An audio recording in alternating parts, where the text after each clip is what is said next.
now we moved into the area of advanced manufacturing and engineering.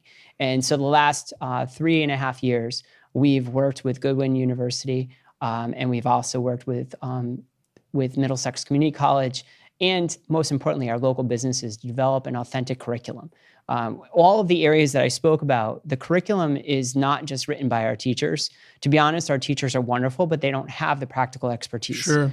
So we brought in the local businesses. They helped create an advanced manufacturing pre-engineering program that our students get the state certificate through Todd Berch at the Department of Labor.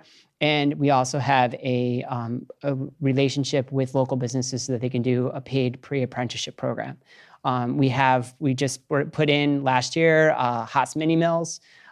We have it going at both high schools. So we have about 40, I want to say this year we have about 45 students in the program. We graduate annually about 30 to 40 students.